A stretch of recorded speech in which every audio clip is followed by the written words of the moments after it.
Single-player games hit differently. They're not just about flashy mechanics or endless multiplayer grind. They're about stories that stay with you, worlds that swallow you whole, and moments that make you drop the controller just to say, wow.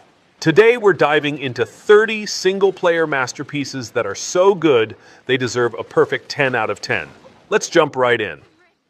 Let's start with Indiana Jones and the Great Circle.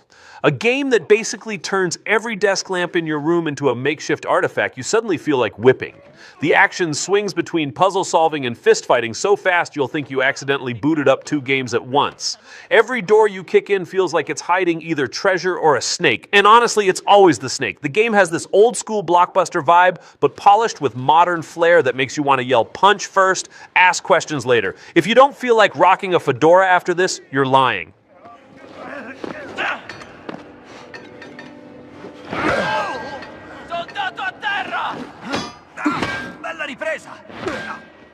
Next, we have Silent Hill 2 Remake, which is the gaming equivalent of inviting trauma into your living room and dimming the lights for mood. The fog rolls in like it just wants to ruin your life, and the monsters are so creatively disgusting you'll start questioning the sanity of whoever designed them.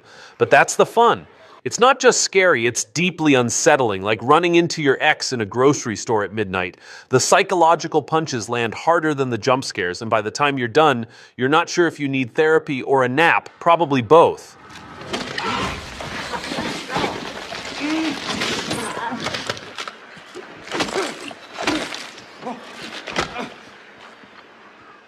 Now let's talk Clair Obscur, Expedition 33, which looks like a French art exhibit where someone accidentally left turn-based combat lying around. The game feels like you're swinging a paintbrush dipped in chaos at enemies who don't even understand how pretty they look dying.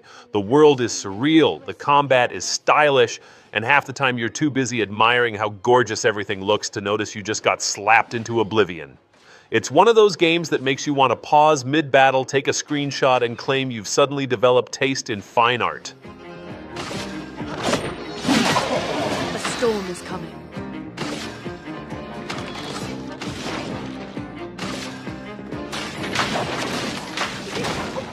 Next up is Black Myth Wukong, where every boss fight feels like it was handcrafted to personally ruin your evening. The combat is so fluid, it's like someone greased your controller, and every hit lands with enough weight to make you double-check your own bones. The enemy designs are so wild they could headline a monster fashion show, and the scale of battles makes you feel like you wandered into a myth you weren't invited to.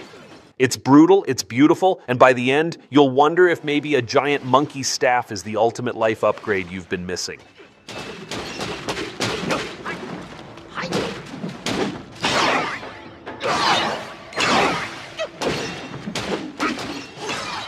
And next we've got God of War Ragnarok, which is basically dad energy turned up to 11 while still punching gods in the face. The combat feels like slamming a car door on someone repeatedly, but somehow poetic. The banter is sharp, the story's heavy, and every axe throw is so satisfying it should be classified as therapy.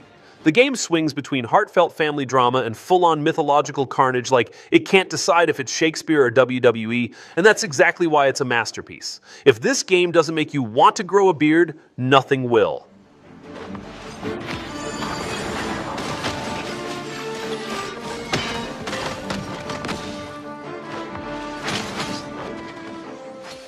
And next we have Final Fantasy VII Rebirth, a game so shiny it feels like Square Enix made it just to flex on everyone else. The battles are smoother than your favorite streamer pretending they don't rage quit, and the cutscenes are basically full-length movies you're forced to watch because they're that good. Half the time you're gasping at the visuals, the other half you're wondering how this game makes you care so much about characters you've technically known since the 90s. It's nostalgic, it's modern, and it's just the right level of confusing to make you question if you've been playing JRPGs wrong your entire life. Here goes. Together? Next we have The Last of Us Part 1, which is less of a video game and more of a carefully disguised stress test for your emotions. Every corner you turn feels like a gamble between finding supplies or finding your blood pressure skyrocketing. The atmosphere is so tense you could cut it with a shiv, and the way it blends quiet, peaceful moments with sudden chaos is almost rude. The dialogue hits harder than most action games' boss fights, and the whole experience leaves you staring at the screen afterward like you just survived a family reunion gone wrong.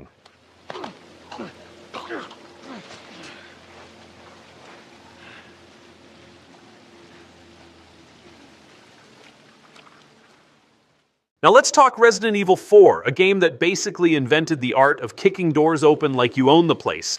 The pacing is pure chaos in the best way. 1 minute you're juggling inventory like a bargain hunter at a garage sale. The next you're suplexing a cultist and wondering how you got here. It's campy, it's scary, and it's funnier than it has any right to be. By the time you're done, you'll have a newfound respect for green herbs and an irrational hatred of chainsaws.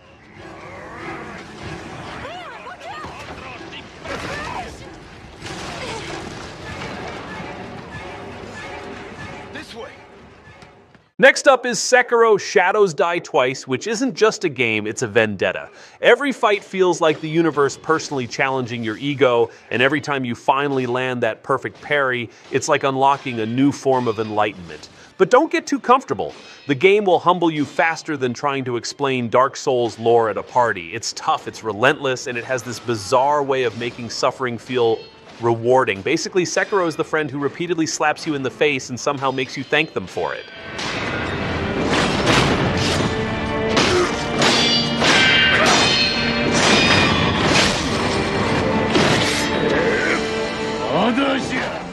And then we've got Titanfall 2, which casually dropped one of the greatest single-player campaigns of all time and then walked away like it wasn't a big deal.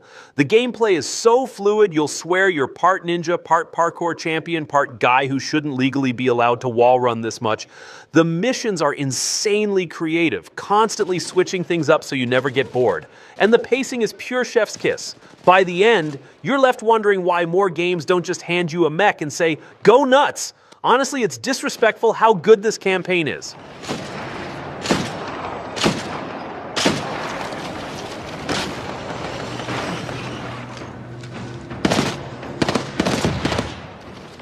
And next is Ori and the Will of the Wisps, a game so gorgeous it makes your other platformers look like cave drawings. The music alone could make a grown man cry while they're busy failing the same jump for the 20th time.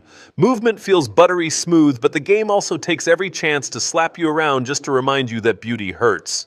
It's the only time you'll rage quit, wipe your tears, and then immediately come back because the screen is too pretty to walk away from. Basically, it's like being bullied by a watercolor painting.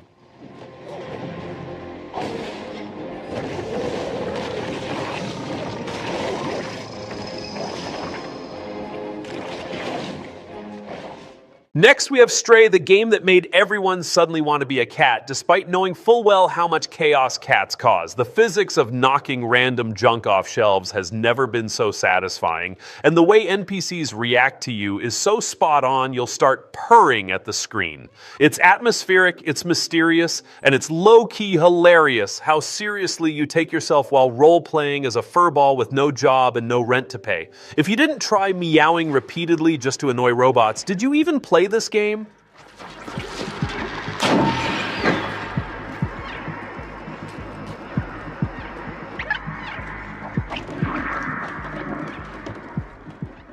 Now let's talk Witcher 3, the game that redefined side quests by making them better than most other studios' main stories. You'll say, I'll just play for 30 minutes, and 3 hours later you're knee-deep in helping some random villager solve ghost problems like it's your actual career.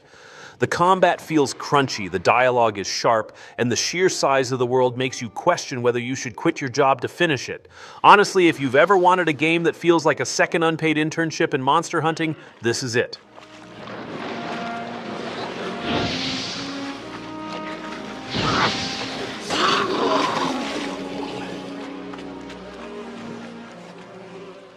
Next up is A Plague Tale: Innocence, the game that weaponized rats and said, yeah, this is terrifying now. The swarms move like a furry tsunami, and you'll never look at a dark corner the same way again. It balances quiet, tender moments with sudden ratpocalypse mayhem so well you'll wonder if you accidentally downloaded 2 different genres. Every puzzle has you sweating, every chase feels unfair, and by the end you're questioning why cheese doesn't play a bigger role in your arsenal.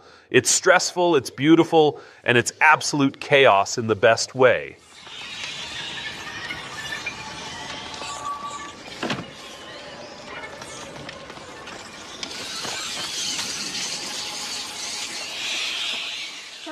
And then we've got Sleeping Dogs, which is basically an undercover cop drama wrapped in an open-world beatdown simulator. The combat is so brutal and satisfying, it makes every street fight feel like an audition for the next martial arts movie.